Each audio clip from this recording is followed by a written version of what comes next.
Dante's Divine Comedy, Inferno, Canto V. Thus I descended out of the first circle, down to the second, that less space begirds, and so much greater dole, that goads to wailing. There standeth Minos, horribly, and snarls, examines the transgressions at the entrance, judges, and sends according as he girds him. I say, that when the spirit evil-born cometh before him, wholly it confesses, and this discriminator of transgressions seeth what place in hell is meet for it, girds himself with his tail as many times as grades he wishes it should be thrust down. Always before him many of them stand. They go by turns, each one unto the judgment. They speak, and hear, and then are downward hurled. O thou, that to this dolorous hostelry comest, said Minos to me, when he saw me, leaving the practice of so great an office. Look how thou enterest, and in whom thou trustest. Let not the portal's amplitude deceive thee. And unto him my guide. Why criest thou too?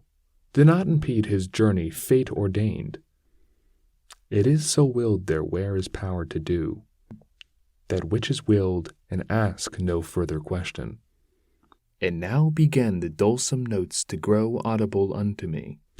Now am I come there where so much lamentation strikes upon me. I came unto a place mute of all light, which bellows as the sea does in a tempest, if by opposing winds is combated. The infernal hurricane that never rests hurtles the spirits onward in its rapine, whirling them round and smiting, it molests them. When they arrive before the precipice, there are the shrieks, the plaints, and the laments. There they blaspheme the puissance divine. I understood that unto such a torment the carnal malefactors were condemned, who reason subjugate to appetite. And as the wings of starlings bear them on, in the cold season in large band and full, so doth that blast the spirits maledict. It hither, thither, downward, upward drives them. No hope doth comfort them forevermore, not out of repose, but even of lesser pain. And as the cranes go chanting forth their lays, making in air a long line of themselves, so I saw coming, uttering lamentations, shadows borne onward by the aforesaid stress. Whereupon said I, Master, who are those people whom the black air so castigates? First of those, of whom intelligence thou fain wouldst have. Then said he unto me, The empress was of many languages. To sensual vices she was so abandoned, that lustful she made licit in her law, to remove the blame to which she had been led. She is Semiramis, of whom we read, that she succeeded Minos, and was his spouse. She held the land which now the Sultan rules. The next is she who killed herself for love, and broke faith with the ashes of Sychaeus. Then Cleopatra, the voluptuous. Helen I saw, for whom so many ruthless seasons revolved, and saw the great Achilles, who at the last hour combated with love. Paris I saw, Tristan, and more than 1,000 shades did he name and point out with his finger, whom love had separated from our life. After that I had listened to my teacher, naming the dames of eld and cavaliers, pity prevailed, and I was nigh bewildered, and I began, O poet, willingly speak would I to those two who go together, and seem upon the wind to be so light. And he to me, Thou'lt mark, when they shall be nearer to us, and then do thou implore them, by love which leadeth them, and they will come. Soon as the wind in our direction sways them, my voice uplift I, O ye weary souls, come speak to us, if no one interdicts it.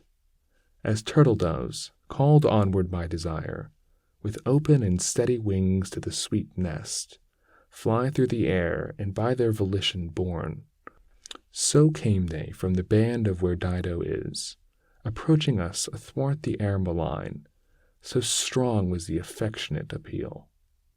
O living creature, gracious and benignant, who visiting us goest the purple air, us who have stained the world incarnadine, if for the King of the universe our friend, we would pray unto him to give thee peace, for thou hast pity on our woe perverse. Of what it pleases thee to hear and speak, that will we hear, and we will speak to you.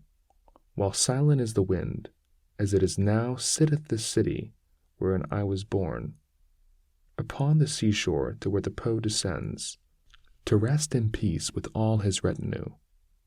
Love, that on gentle heart doth swiftly seize this man for the person beautiful that was ta'en from me, and still the mode offends love, that exempts no one beloved from loving, seized me with pleasure of this man so strongly, that, as thou seest, it doth not yet desert me. Love has conducted us unto one death. Cana waiteth him who quenched our life. These words were borne along from them to us. As soon as I had heard those souls tormented, I bowed my face, and so long held it down until the poet said to me, What thinkest? When I made answer, I began, Alas! How many pleasant thoughts, how much desire, conducted these unto dolorous pass. Then unto him I turned me, and I spake, and I began, Thine agonies, Francesca, sad and compassionate to weeping make me. But tell me, at the time of those sweet sighs, by what and in what manner love conceded, that you should know your dubious desires? And she to me, There is no greater sorrow than to be mindful of the happy time and misery, and that thy teacher knows. But, if to recognize the earliest root of love in us thou hast so great desire, I will do even as he who weeps and speaks. One day we reading were for our delight of Lancelot, how love did him enthrall. Alone we were, and without any fear. Full many a time our eyes together drew, that reading, and drove the color from our faces. But one point only was it that overcame us. Whenas we read of the much longed for smile, being by such a noble lover kissed, this one, who ne'er from me shall be divided, kissed me upon the mouth all palpitating. Galeotto was the book, and he who wrote it. That day, no farther did we read therein. And all the while one spirit uttered this, the other one did weep so, that, for pity, I swooned away as if I had been dying, and fell, even as a dead body falls.